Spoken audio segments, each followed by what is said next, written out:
Madame Rachida Dati serait donc ministre. Bah absolument, elle devient ministre de la Culture. Oui, elle remplace Rima Abdul Malak. Alors, on vous a retrouvé une petite vidéo de Rachida Dati qui s'exprimait juste après les dernières élections législatives. Elle était sur le plateau d'Elisabeth Martichoux. Écoutez à ce moment-là ce qu'elle disait d'Emmanuel Macron. Le pays était quand même en crise. On n'a pas de conseil des ministres, enfin on n'a pas de gouvernement, donc il n'y a pas eu de conseil des ministres. On n'a pas de cap, on n'a pas de projet, on n'a pas de direction. Et puis, moi j'entendais y compris dans votre interview, même hier, tout le monde s'interroge sur notre ligne politique. Quelle est la leur ?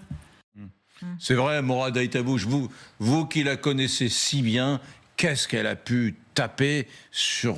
je ne parle pas d'Anne Hidalgo dans un premier temps, hein, mais sur la, oui, elle va manquer, sur la Macronie. Sur la Macronie, quand même. Bon.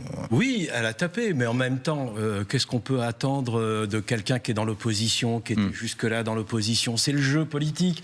Ici, on commente tous les jours, voilà, ses arènes, ses politiques, etc. Bon, bah, voilà, elle est dans ce jeu-là. Donc, aujourd'hui... vous qui la connaissez bien, Morad Aïtabouche, est-ce que elle manifestait le désir de revenir en politique à un poste majeur. Est-ce qu'elle a quitté le monde politique? Moi, je crois que toute sa trajectoire montre que ce qu'elle veut aujourd'hui, c'est pouvoir changer la France, en tout cas, que les valeurs qui sont celles pour lesquelles nos parents, nous-mêmes, nous sommes venus, nous revendiquons, etc., que ces valeurs-là soient aujourd'hui encore ces valeurs. Ouais. Donc, moi, je n'ai pas l'impression, au contraire, elle s'est construite, Rachida. C'est-à-dire que c'est pas du jour au lendemain, elle a claqué des doigts, elle a dit « je veux devenir ministre » ou « je veux devenir maire du 7e », etc. Elle a construit. Non, mais elle a d'abord... Ce que je veux vous dire, non mais Morad, ce que je veux vous dire, c'est que des anciennes gloires, et je le dis sans ironie, de la Sarkozy, qui rêve de devenir ministre d'Emmanuel Macron, il y en a 150.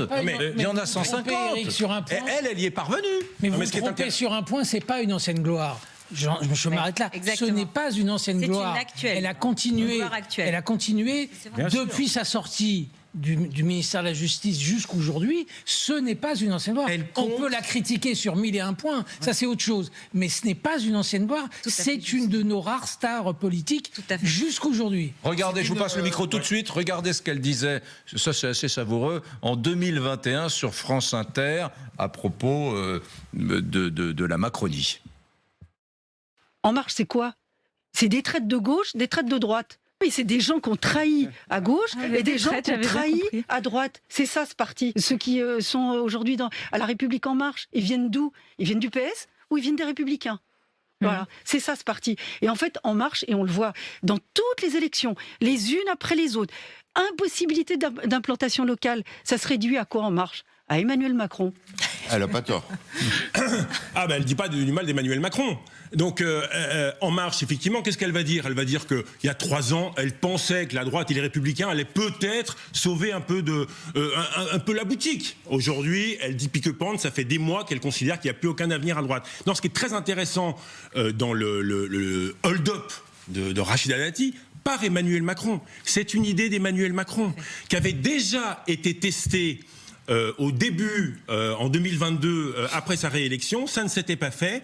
Et là, c'est Emmanuel Macron qui, effectivement, a l'idée. Et c'est la surprise du chef. Pourquoi c'est intéressant? C'est parce qu'il va chercher, premièrement, une battante, une guerrière. On l'aime ou on l'aime pas, mais on peut pas lui reconnaître, ne pas lui reconnaître son don politique pour aller débattre, pour aller défendre des politiques. Et pas que la culture. Elle va être ministre de la culture, mais vous connaissez Rachida Dati, elle va être ministre de tous les sujets pour aller batailler, pour aller ferrailler. Deuxièmement, elle n'est pas uniquement l'élue parisienne qui vise la mairie de Paris, elle est très connue des jeunes, et c'est pas du tout effectivement quelqu'un qui fait partie des vieilles équipes. Sur les réseaux sociaux, ses joutes avec Anne Hidalgo, ses petites vidéos se font des millions de vues, donc chez les Français, dans les catégories populaires, Rachida, c'est une star, et c'est pour ça qu'Emmanuel Macron a choisi cette politique guerrière. Emmanuel Macron a voulu absolument qu'elle rentre au gouvernement. Il lui a proposé ces derniers temps plusieurs fois. Hier, vers 2h du matin, il lui a encore passé un dernier coup de téléphone pour essayer de la convaincre.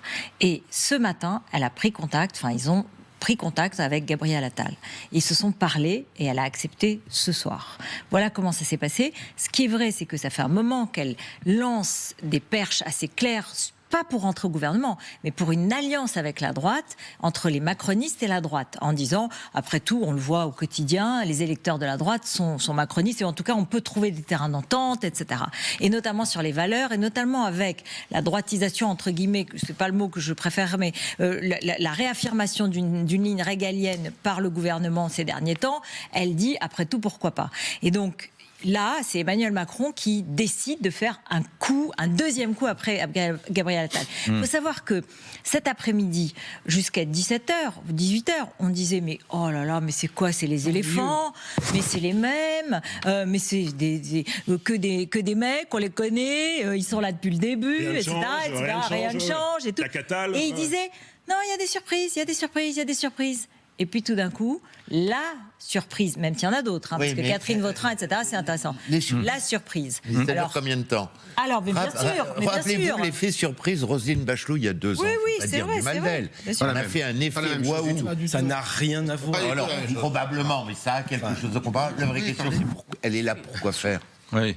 Donc, est-ce qu'elle est là pour être un élément du casting d'un président qui s'intéresse moins à la culture que son épouse, on va dire les choses comme ça. D'ailleurs, quels sont les présidents depuis Mitterrand qui sont vraiment intéressés à la culture? Est-ce qu'elle est un élément du casting? Elle mettra un peu d'une dose de régalien, en effet, ou est-ce qu'elle va être, ce qui est un vrai défi, une grande ministre de la Culture? Elle en a l'énergie, mais pas la légitimité. Il y a des vrais dossiers. L'audiovisuel public, et il y a un grand projet macronien qui traîne depuis un moment. Le financement de la culture, la lecture, l'éducation artistique à l'école, que depuis que je travaillais avec Sarkozy, on n'a pas réussi à faire. Enfin, il y a des vrais dossiers. Ouais. Donc, est-ce elle peut avoir l'énergie d'être une grande ministre ou le choix d'être un élément du casting? Moi, je pense que c'est pardon de parler comme Ségolène Royal, mais c'est un coup de gagnant-gagnant, de win-win, comme dirait Ségolène. Pourquoi? Pour Emmanuel Macron, ça fout le bazar chez les Républicains. Ça finit de les achever. C'était son objectif? Mais bien sûr. Ça donc, finit de les achever. Éric, on est bien d'accord, Éric Ciotti vient de la virer. Mais Ciotti, elle a été exclue aujourd'hui, ce soir. Ciotti peut dire ce qu'il veut. Il y a une grande partie des élus, les Républicains, et une grande partie de l'électorat des Républicains qui en ont jusqu'ici des Républicains qui ne comprennent pas, dont ils ne comprennent pas la démarche. Où ils sont, qu'est-ce qu'ils veulent, qu'est-ce qu'ils font. Ils s'opposent à la réforme des retraites, ce qui est quand même assez hallucinant. L'immigration, ils sont pas contents alors que c'est leur loi qui a été adoptée. Enfin bon, ils commencent à en avoir assez. Donc là, Macron se dit il y a un coup à faire. Et un coup qui est assez populaire auprès de certains publics aussi, parce que Rachida Dati, effectivement, c'est une star. Ouais. C'est Jeune Hallyday en jupon, si vous me permettez l'expression. C'est un peu ça. Ça, c'est ça. Et pour Rachida Dati, le coup, c'est quoi? La mairie de Paris. Ouais. Elle veut être maire de Paris. Elle a ça dans les tripes. Elle n'arrête pas de le répéter. Elle me l'a dit 1000 fois. Moi, ce que je veux, c'est la mairie. Elle vous l'écrit même. C'est bon pour moi et tout. Et elle veut la mairie de Paris avec la majorité présidentielle. Il y aurait peut-être un accord. Exactement. Et avec un passage à la culture qui la légitimerait, etc. Mais à condition qu'elle réussisse. Et pour un public et une sociologie, j'ai pas fini. Pour un public et une sociologie parisienne, qui n'a rien à voir avec le reste de la France. Faut pas oublier. Parce qu'on dit souvent Paris. Mais pourquoi Anne Hidalgo, à Paris, s'est fait réélire? Parce que la sociologie de Paris Surface n'est pas du tout... On vous laisse continuer, frère. Je voudrais juste vous montrer... Attendez, juste la rédaction. Oui, c'est une star. C'est extraordinaire. Mais juste, regardez... En fait, partout où elle va, elle est accueillie comme une star. Mais parce qu'en fait, elle dit aussi tout haut ce que les gens pensent. Et ça, c'est vrai. Pour le coup, les punchlines, tout ce qu'on veut, c'est vrai qu'elle est formidable là-dessus. Parce qu'elle dit les choses et on dit ah ouais, elle a raison. Et là où je suis pas tout à fait d'accord avec Georges-Marc Benamou, c'est que le procès en incompétence, ça suffit quoi. Non, elle est dans mais elle s'investit dans la culture. Illégitimité. Oui, illégitimité, mais on disait la même chose à l'époque lorsqu'elle est devenue ministre de la Justice, alors qu'elle avait un parcours. Elle avait un parcours. Et la feuille. Elle est magistrate. Et elle est magistrate. Mais surtout, elle avait une feuille de route que lui avait confiée Nicolas Sarkozy. On peut rappeler la carte judiciaire, etc. Elle a rempli sa feuille de route. Après, on peut contester le fait qu'elle n'était pas... Peu importe. En tout cas, elle a rempli sa feuille de route. C'est une fidèle. Elle a toujours été fidèle à Sarkozy. Je me souviens du jour où, avant même de devenir conseillère technique chez Sarkozy, Villepin lui avait proposé, d'autres lui avaient proposé, elle dit non, je veux Nicolas Sarkozy. Pourquoi je veux Nicolas Sarkozy? Je veux toucher pour pouvoir, en fait, parce que pour elle, c'est une bête politique. Et elle avait envie de ça. Aujourd'hui, pourquoi c'est un énorme coup pour Macron? Parce que c'est une bête politique aujourd'hui. Rachida est devenue aujourd'hui incontournable. Elle va Quand elle prend la parole, on l'écoute. Ce qui n'est pas le cas de 80% des ministres aujourd'hui d'Emmanuel Macron. On l'écoute. Donc ça veut dire qu'aujourd'hui, elle est devenue incontournable. Donc c'est un coup pour Macron.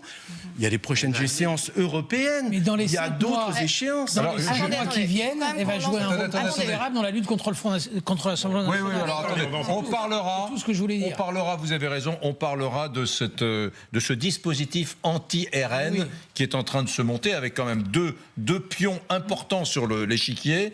Gabriel Attal et Rachida Dati. Juste regardez, 2007, passation de pouvoir. Rachida Dati est donc la toute nouvelle garde des Sceaux. Elle est au ministère, on lui tend un micro, ça ne dure que quelques secondes. Écoutez. Est-ce que vous avez le sentiment d'être le symbole de la nouvelle génération Sarkozy? Je suis le symbole de la France. Le symbole de la France. C'est une punchline écrite par Jean-Michel Goudard. Parce qu'on avait préparé ça avec le feu Jean-Michel Goudard, qui était un génie de la publicité. Ouais. Et moi, je peux dire, je ne connais pas depuis plus longtemps que toi, mais j'ai vu, vous l'avez vu, entre la conseillère technique avec qui on préparait sa première interview et Jean-Pierre Elkabbach, chez qui tremblait. Et puis un matin... La porte-parole, elle a été porte-parole de la campagne avec Xavier Elle Bertrand. devient porte-parole et elle crève l'écran. Ouais. On est en quelle année, là? On est en 2006. Octobre 2006, à mon avis. Préparé. Ouais. Mais en fait... Vous aussi, vous avez été de mémoire de journaliste politique. Vous êtes pris ce TGV brillant. Vous l'avez vu venir ou pas, Rachida Dati? Son talent. Elle est... Alors, c'est intéressant parce que comme Gabriel Attal, elle a la politique dans le sang. Ouais. Elle adore ça. Elle le fait. Alors, on peut aimer, on peut détester, parce qu'elle peut faire des coups, et ça fait partie du jeu politique. Mais elle est très forte. Et puis, elle dégage. Et ce qui me frappe, c'est effectivement que ce gouvernement, et c'est le choix d'Emmanuel Macron, et ça, c'est intéressant pour une fois, c'est que c'est un gouvernement de politique. Il veut faire de la politique, il veut parler aux Français, il veut arrêter avec le langage technocratique, avec le en même temps, avec la pensée complexe, avec les mots qu'on ne comprend pas. Et là, avec Gabriel Attal, il a commencé. Avec Rachida Dati, il passe une autre étape. Et en plus, effectivement, elle parle à de nombreuses catégories. Elle est quand même la maire du 7e arrondissement de Paris, tout en allant sur la colline du Crac et en parlant aussi bien aux jeunes de la colline du Crac et aux jeunes du 19e arrondissement. L'arrondissement le plus bourgeois de Paris, le plus bourgeois. Mais tout à fait. Elle s'est mis les comtesses ultra-catholiques dans la poche. C'est même sociologiquement fascinant. Parce qu'elle est en Juste les amis. Oui. Quand Émilie veut parler, on a tous des grosses voix. On a tous des grosses voix. Voilà, donc il y en a marre. Il n'y a pas beaucoup de femmes au gouvernement, il n'y en a pas beaucoup sur ce plateau non plus. Si, donc ça c'est vrai. Et on en parlera tout à l'heure. Voilà. Écoutez, un homme, Éric Ciotti, qui a réagi. Rachida Dati a fait le choix d'entrer au gouvernement. Elle se place en dehors de notre famille politique. Elle ne fait désormais plus partie des Républicains. Alors on va aller poser la question à Daniel Fasquelle, trésorier national chez les Républicains. Qu'en pensez-vous? Est-ce que vous êtes d'accord avec Éric Ciotti? Mais évidemment, nous sommes aujourd'hui dans l'opposition, nous restons dans l'opposition. Et ce que je regrette dans les méthodes suivies par Emmanuel Macron, c'est la même depuis qu'il est président de la République, c'est qu'au lieu de chercher à créer une coalition sur un projet, un programme, comme c'est le cas par exemple en Allemagne, surtout que maintenant il n'y a pas de majorité, il préfère faire des débauchages sans qu'on sache exactement pour quelle politique il souhaite mettre en place à partir des éléments qu'il débauche. Donc la méthode ne me semble pas être la bonne sur ce point et malheureusement il persiste et signe dans une démarche qui ne me semble pas être la bonne démarche s'il veut demain d'abord expliquer aux Français... Daniel Fasquelle, si j'étais taquin, Daniel Fasquelle, je vous rétorquerais que Nicolas Sarkozy a fait exactement la même chose en 2007 quand il crée l'ouverture et qu'il va chercher beaucoup d'expertise de gauche. Jean-Pierre Jouyet. Vous avez parfaitement raison. Vous avez parfaitement raison. Et Kouchner. Bien sûr. Oui. vous avez parfaitement raison, et j'ai encore en tête la phrase de Patrick Devedjian à l'époque, qui demandait à ce que l'élargissement se fasse jusque dans la majorité. Ouais. Aujourd'hui, je ne voudrais pas prendre la majorité. Faut citer bien. Par exemple, non mais écoutez, soit M. Macron n'a personne autour de lui, il est obligé d'aller chercher des éléments à droite, ou alors il avait dans sa majorité des éléments, pourquoi il ne s'est pas appuyé sur eux? Moi je constate par exemple l'absence quasiment totale du MoDem, Monsieur Bayrou qui grogne dans son coin, donc je pense qu'il y a une façon de sa part de maltraiter sa majorité, mais en même temps, ça ne fera pas une majorité à l'Assemblée nationale. C'est-à-dire que c'est pas parce que Rachida Dati rejoint le gouvernement que les députés, les Républicains, demain vont voter tout ce qu'ils proposent. Donc je comprends pas très bien, si vous voulez, la manœuvre. Certes, ça fait beaucoup de bruit, mais en réalité, ça ne fait pas une coalition, ça ne fait pas un programme, et ça ne fait pas une majorité à l'Assemblée nationale, tout ça. Donc en réalité, tous les problèmes qu'on rencontre depuis la réaction de M. Macron resteront sur la table et restent les mêmes, et ce malgré ce qu'il nous a proposé ce soir. Daniel Fasquelle, je ne résiste pas encore une fois à une deuxième taquinerie. Taquin. C'est François Ruffin. Vous savez, François Ruffin de la France Insoumise, qui a dit, parce qu'il va y avoir un problème de positionnement à droite, qui a dit Macron ressuscite l'UMP de Sarkozy. Quelle audace, quel dépassement, quelle disruption. L'alliance des droites est scellée. C'est vrai que là, il commence autant. Vous pouviez plaider qu'on était, il y a quelques années, au début de la Macronie, avec une droite républicaine, enfin les Républicains, et puis un centre mou. Ça, c'était votre discours, ça marchait. Mais maintenant, on est avec deux droites juxtaposées. Deux droites juxtaposées. Non. Renaissance, avec Bruno Le Maire, avec Rachida Dati, avec Gérald Darmanin, avec Sébastien Lecornu, et puis vous. Ça se ressemble beaucoup maintenant. Vous me citez des noms, vous ne citez pas de programme ni d'idées. Une association de noms, ça ne fait pas un programme, ça ne fait pas une coalition, ça ne fait pas un projet de droite. Vous avez bien vu que, par exemple, sur le projet de loi immigration, en même temps, ça ne fonctionnait pas. D'ailleurs, c'est amusant parce qu'on vient de constater que le projet de loi immigration, l'échec du en même temps, et on nous propose à nouveau du en même temps en mélangeant dans un gouvernement des élus de droite et de gauche pour faire quelle politique, on n'en sait rien. Si c'est une politique une fois à droite, une fois à gauche, on aura les mêmes échecs et les mêmes difficultés quand il concerne le projet de loi immigration. Nous, à droite, chez les Républicains, nous avons une politique qui est claire, de droite, sur les sujets de sécurité, de maîtrise des dépenses publiques, sur les sujets d'immigration. Moi, je ne sais pas aujourd'hui quelle est la politique du gouvernement. Ça ne fait pas une coalition et ça ne fait pas... Daniel Fasquelle, vous vous êtes fait voler la loi sur l'immigration. Bonsoir, c'est Yves Tréhard. Bonsoir. Vous vous êtes fait voler la loi sur l'immigration. Jusqu'à quand vous allez continuer à vous faire dépouiller finalement du programme de la droite classique républicaine? Vous allez finir nu. Mais vous plaisantez. Mais non, je plaisante pas. Regardez, monsieur, regardez l'actuel Premier ministre. Il a le même discours qu'un Premier ministre de droite. Il parle. On pourrait écouter monsieur Raffarin ou monsieur Sarkozy. Monsieur Tréhard, la loi immigration, telle qu'elle a été voulue par le gouvernement, est tout à fait différente de ceux qui étaient votés à la fin. Vous savez très bien que c'est la droite au Sénat puis à l'Assemblée nationale qui a pesé et qui a fait en sorte de faire évoluer ce texte dans un sens que nous souhaitions et qui est dans le sens justement d'une loi plus sévère, plus dure sur l'immigration. Le Sénat avait voté un texte de droite sur l'immigration. L'Assemblée nationale et le gouvernement, en commission en tous les cas, on avait fait un texte en même temps, qui était le texte de départ, où on prévoyait des régulations massives, et puis voilà, on appuyait à la fois sur l'accélérateur et sur le frein en matière d'immigration. Ce texte n'était ni fait ni à faire.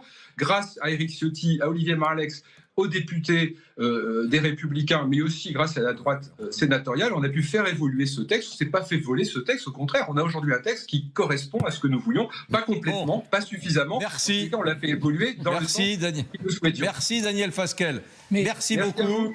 Merci beaucoup. Nous vous souhaitons une bonne soirée, même si ce soir les LR perdent quand même une figure, quoi. Elle a été exclue des LR quand même. Franchement, après des années, j'ai presque envie de dire des décennies de militantisme, c'est terminé pour elle. Il y a un autre élément pour Rachida Dati qui est important. Pour clore, c'est que Rachida Dati, comme l'objectif c'est les classes moyennes, et c'est de faire la nique, si vous me permettez l'expression, au Rassemblement national, Rachida Dati est une arme anti-Rassemblement National très importante. Très importante. Parce que même si elle est élue probablement du territoire le plus riche de France, le 7e arrondissement de Paris, quand vous allez en Seine-Saint-Denis, quand vous allez dans des quartiers populaires, n'importe où, à Marseille, à Montpellier, si vous permettez, si vous allez dans ces quartiers populaires avec elle, mais c'est incroyable, vous êtes entouré, vous avez une nuée de gens qui viennent la voir pour la toucher, pour savoir ce qu'elle pense, elle est très très populaire. Bon, j'avais une question parce que c'est vrai, c'est un exploit de voir Rachida Dati gagner à 2 reprises la mairie du 7e arrondissement. Mais pourquoi c'est un exploit? Pour les gens se sont posés les mêmes questions, les mêmes mauvaises questions quand elle était ministre de la Justice. On a dit, mais c'est curieux, et qu'elle manque... Et effectivement, mais encore une fois, vous qui êtes éditorialiste... Que le quartier le plus bourgeois... Vous ne pouvez pas soulever... Que le quartier le plus bourgeois et le plus blanc de Paris ait élu Rachida Dati, c'est formidable. Il faut vous dire que Morad Aïtabouche, qui est journaliste et documentariste, a fondé 21e siècle, un club pour promouvoir les talents issus de l'immigration dans le monde des cols blancs plutôt, voilà, dans le niveau d'excellence, et qu'il a travaillé beaucoup avec Rachida Dati. Donc vous êtes l'ami. Vous connaissez l'expression du rôle modèle. Le rôle modèle, elle est un rôle modèle, comme on dit dans la civilisation, chez les anglo-saxons. Comme je viens très peu. Pas en même temps. Laissez rouge et après vous reprenez. Je finis. Elle est un rôle modèle pour les jeunes femmes, pour les femmes des quartiers populaires, pour les femmes de la diversité, pour des femmes maghrébines, parce qu'elle revendique aussi toutes ces identités-là, pour des femmes françaises. Et donc ça, c'est pas donné à tout le monde. Nous, on a créé le 21e siècle avec Rachida. D'abord, c'était un pied de nez au siècle. Pour ceux qui sont ici, vous connaissez. Donc c'est ce club ultramondain. Ultramondain, avec l'élite française. Donc on voulait faire un pied de nez. Ça s'est appelé le 21e siècle. Et l'idée, c'était d'aller chercher les talents. Ceux qui avaient des trajectoires. Parce que des Rachida Dati, il y en a des milliers, des centaines de milliers, mais vraiment. Et on s'est dit, mais comment est-ce que ces gens-là, malheureusement, alors qu'ils réussissent, ils ont des très belles trajectoires, on n'en parle jamais. Chaque fois qu'on parle d'immigration, c'est le risque terroriste, etc., etc. Moi, j'ai fait un film sur le pèlerinage à la Mecque, je n'ai parlé que du business. C'est du business, le pèlerinage à la Mecque. Tout ça pour dire, à propos du club 21e siècle, vous n'imaginez pas, lorsqu'on a regardé les réussites dans les professions libérales, médecins, professeurs, etc., extraordinaires. Les réussites issues de l'immigration, commerce, etc. Et le seul problème auquel on a été confronté, c'est quand on est allé chercher la haute fonction publique, les beaux parcours. Il y avait Abdel Issou, sous-préfet à Senlis, il y avait Aïssa Dermouche, quelques-uns comme ça. Mais c'était très peu. Pourquoi? Parce qu'à un moment, dans la haute fonction publique, c'est un choix politique. Quand vous êtes dans une logique qui est la France, comment dire, la loi du marché, c'est-à-dire l'offre et la demande, ceux qui réussissent, ce sont les gens qui sont entrepreneurs, sont aussi dans les professions libérales, parce qu'encore une fois, la méritocratie républicaine dont on n'a pas encore parlé et auquel je crois beaucoup. Aujourd'hui, vous avez 25% des médecins dans les hôpitaux qui sont d'origine étrangère, maghrébine. Et des médecins libéraux? J'ai une association, je termine juste là-dessus, les juristes berbères. Ils sont plus de 4000 avocats. Vous avez aujourd'hui l'association des médecins français d'origine maghrébine. Ils sont plus de 5000. Ça veut dire qu'aujourd'hui, si on arrêtait de dire à chaque fois que l'immigration n'est pas une chance pour la France, je peux vous dire qu'on va changer. Vous connaissez Caton l'Ancien ? Le Caton l'Ancien, c'est formidable. Morad, vous faites une confiscation. Vous faites une confiscation de débat. Non, mais c'est intéressant. Mais oui, Caton l'Ancien, c'est passionnant. Caton l'Ancien, pourquoi? Parce qu'en fait, dans tous ses discours, il disait il faut détruire Carthage. C'est l'Empire romain. Il faut détruire Carthage. Tous ses discours, quel que soit le sujet, il disait toujours il faut détruire Carthage. Donc ça devenait le démon. Carthage était le démon. Qu'est-ce qu'on fait avec l'immigration aujourd'hui? Mais jamais on n'ose dire que l'immigration, c'est des très belles trajectoires. C'est cette France qui permet justement, je suis une incarnation, justement j'ai eu la chance moi-même d'être rédacteur en chef dans une grande chaîne de télévision. J'ai cette chance. Alors les amis, juste une chose.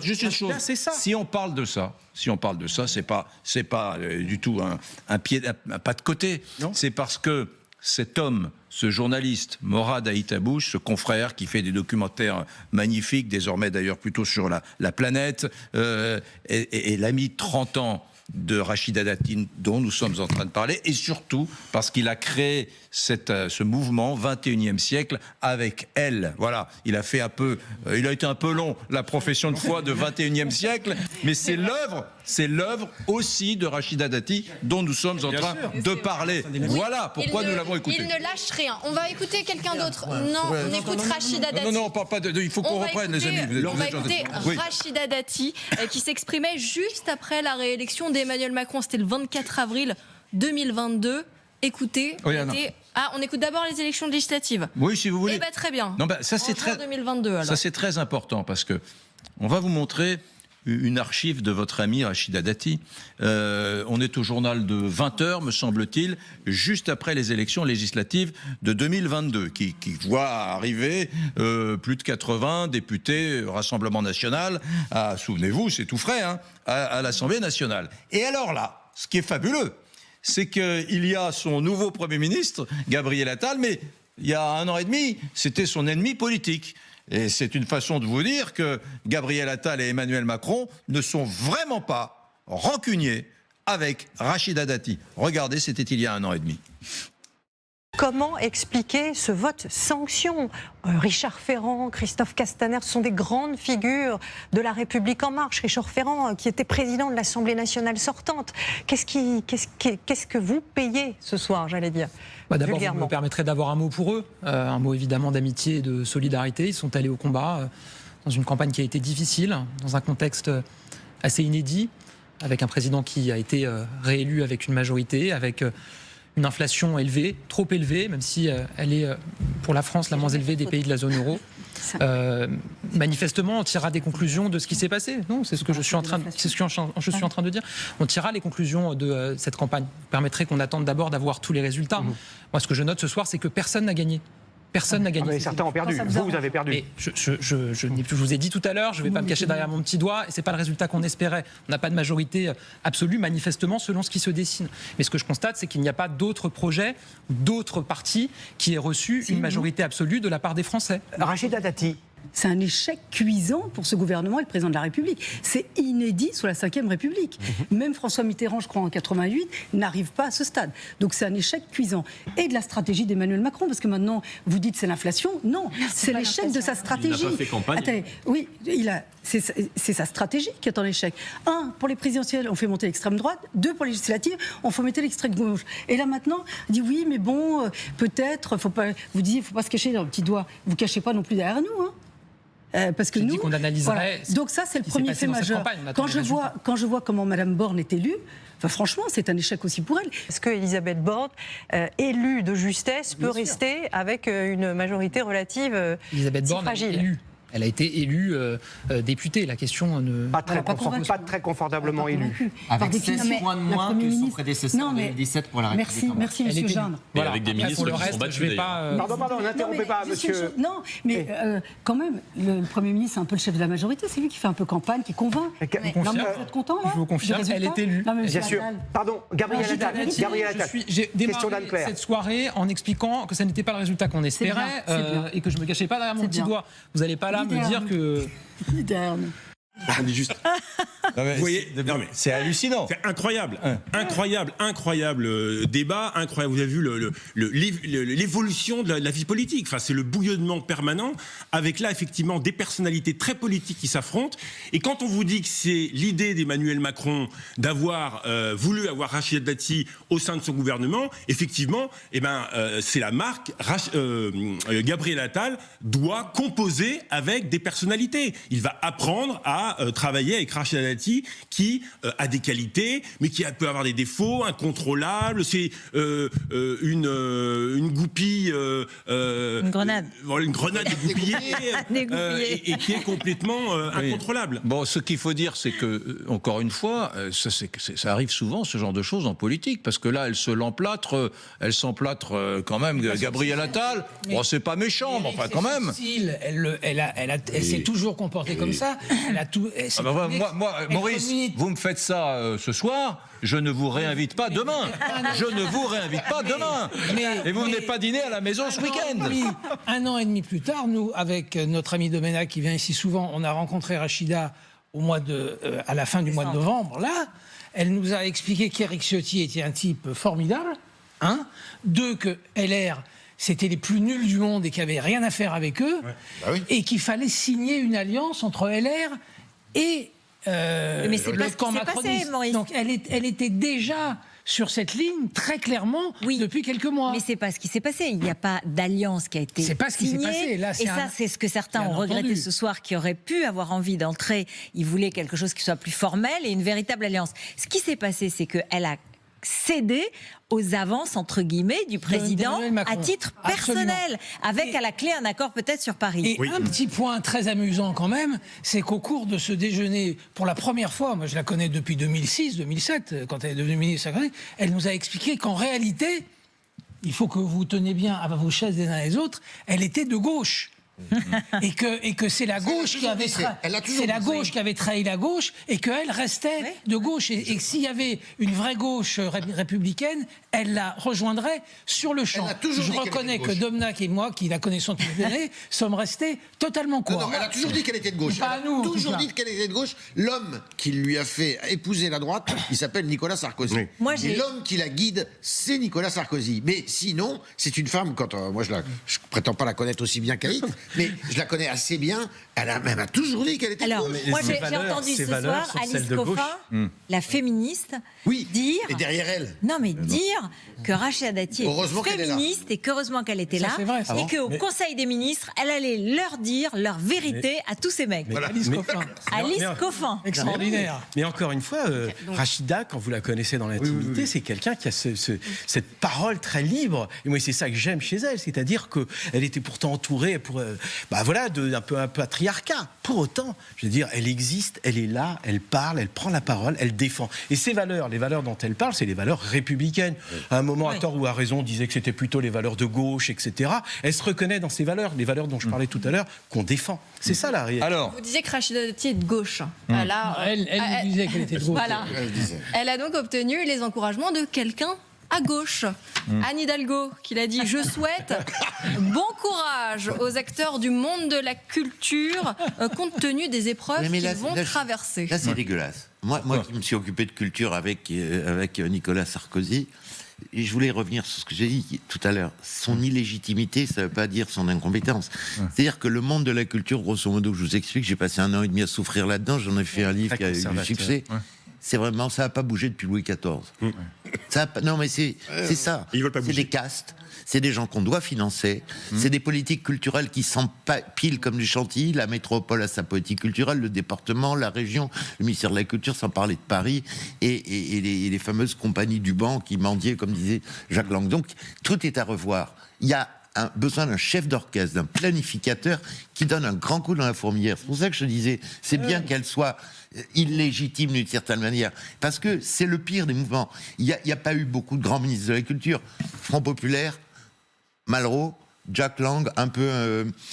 voilà, pas grand-chose. Parce que les autres n'ont pas été soutenus par les présidents de la République, par l'Élysée ou par Matignon, et parce qu'ils ont cédé au monde de la culture. Trottmann s'est fait dézinguer en 3 mois, tous ils se sont fait zigouiller. Qui se souvient des ministres de la Culture de François Hollande, même de Nicolas mais au-delà des politiques culturelles... Elle peut y arriver. Au-delà des politiques culturelles implémentées, ce qu'il faut, c'est justement réformer cette espèce de millefeuille. Repensé depuis 58. Alors, moi, je vais juste préciser quand même à propos de ce procès en illégitimité. Lorsque Rachida a été nommée ministre de la Justice, elle fait un premier déplacement à Bonn. Normalement, c'est l'ambassadeur de France en Allemagne qui doit la recevoir au pied de l'avion.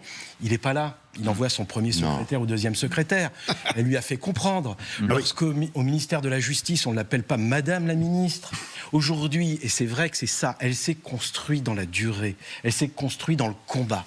Aujourd'hui, elle est capable de dire à n'importe quel conservateur, dans n'importe quel ministère régalien, ces 4 vérités. Pourquoi ? Parce qu'elle veut agir. Et pour agir, elle a besoin parfois du verbe. Et je trouve, justement, parce que là, quand on entend Hidalgo, bon... Non, mais attendez, ça fait sourire. On vient d'ouvrir, Morad Aïtabouche, on vient d'ouvrir le chapitre Rachida Dati, Anne Hidalgo. Voilà pour ceux qui ne suivent pas forcément sur Twitter les algarades entre les deux femmes. Voici un petit exemple de ce qui se passe au Conseil de Paris. Vous parlez d'état de droit, vous n'y comprenez rien. Vous parlez d'inculpation, ça n'existe plus. Vous ne comprenez rien. Moi, je pense, je vais vous donner quelques cours de droit, Madame Hidalgo. Merci. Ça serait utile. J'ai le droit. Non, mais pardon, monseigneur, ai-je le droit de parler comme élu? Non. Sur la fondement de l'article 5? Je sais que je vous dérange, monsieur Bloch. Je sais que je vous dérange, mais c'est comme ça. Comme toujours, avec vous, c'est mensonge, mensonge, mensonge. Je peux vous dire que ça doit être très dur à vivre pour Madame Hidalgo. Regardez, alors là, elle est invitée, Rachida Dati, de Sud Radio, et elle parle des dépenses de Madame Hidalgo sur le plan tenue vestimentaire, etc. Dépenses, selon Rachida Dati, financées par la ville de Paris. Écoutez encore une fois l'ancienne garde des Sceaux de Monsieur Sarkozy. Nous, on veut toutes les notes de frais sur les 6 ans. Que révèlent ces notes de frais? Des achats de collants, des achats de dessous, des achats de chaussures, des achats de robes de Dior ou Courrèges ou de... mais elle dit que Paris... Ce sont les mêmes qui font des leçons de morale à tout le monde. Et donc l'argent des Parisiens ne doit pas servir à acheter des collants, des culottes ou autres. Mais c'est quand même assez extraordinaire. Elle parle de culottes quand même. Je voudrais rebondir sur ce que vous avez dit tout à l'heure. Le ministère de la Culture, par rapport à ce que disait Georges-Marc Benamou, finalement on en retient 2 sous la Ve République. C'est Malraux évidemment, et Malraux avec son passé d'écrivain, et Jack Lang parce qu'il a créé un tas d'événements qui sont restés dans la mémoire et qui sont toujours... Il y avait un grand ministre de la Culture de Pompidou. Jacques Duhamel. Jacques Duhamel. Un peu Ayagon. Non, mais sincèrement, et là, ça fait... C'est quand même le ministre de la Culture, c'est pas le ministre des Finances, c'est pas le ministre de l'Intérieur, c'est pas le garde des Sceaux. Mais ça fait 40 minutes qu'on parle d'elle, ça veut dire qu'elle a un rôle politique dans cette histoire qui est absolument...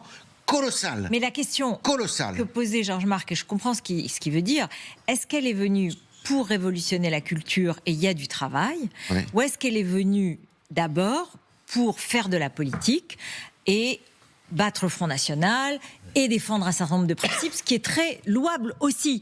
C'est la deuxième option. Oui, voilà. Et c'est pour ça que sur le côté ministre de la Culture, on verra, et qu'il y a effectivement un gros travail, que ça va pas être facile. C'est un chantier. Et c'est un chantier. Et bon, mais il y a déjà une chose de sûre, c'est que elle va venir pour bousculer et puis faire de la politique, défendre des valeurs et se bagarrer et faire quelques punchlines, effectivement, quelques belles formules. Bon, parfois au-dessous de la ceinture, comme vous avez pu le constater. Elle n'hésitera pas et c'est pour ça que ou on l'aime ou on la déteste, mais en tout cas, elle fait parler, elle existe et c'est de cela que Emmanuel Macron avait besoin. On lui avait déjà fait ce procès avec les robes Dior, etc. Donc c'est de bonne guerre.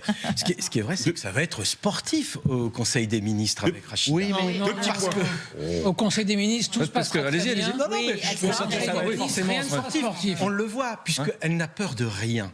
Et c'est ça qui est assez formidable avec elle. Et sur des sujets qui sont des sujets régaliens. Mais encore une fois, moi je pense qu'il faut aussi regarder comment est-ce qu'elle va aborder les questions de la culture. Est-ce qu'elle ne va pas faire de la culture populaire? Rachida est, je crois, très ancrée dans la culture populaire. Demain, elle est chez Jack Lang pour lui demander des conseils. C'est évident. Oui, parce que je pense qu'elle va chercher les conseils des meilleurs. En l'occurrence, je crois et je suis convaincu qu'elle va essayer de rendre plus accessible la culture. J'espère, en tout cas je ne l'ai pas eu là-dessus, mais je suis convaincu de ça. Alors justement, le monde de la culture a appris la nomination de Rachida Dati. On a notamment la réaction d'une actrice française, Anna Mouglalis. Alors elle était à Paris dans une manifestation d'un collectif féministe pour protester contre les violences sexistes et sexuelles. Écoutez, c'est Paul Larouturou pour les réseaux sociaux TF1 Info qui lui apprend la nomination de Rachida Dati. Écoutez la réaction d'Anna Mouglalis. On vient d'apprendre à l'instant que Rachida Dati était nommée ministre de la Culture. Non. Je vous garantis. Je viens de l'apprendre à l'instant là. Ok. Ça vous inspire quoi? Pardon? Ça vous inspire quoi? Bon, de toute façon, la culture a été bien détruite, mais la culture est vivante et la culture, enfin, sa fonction, c'est aussi de résister. Voilà. Elle tombe des nues.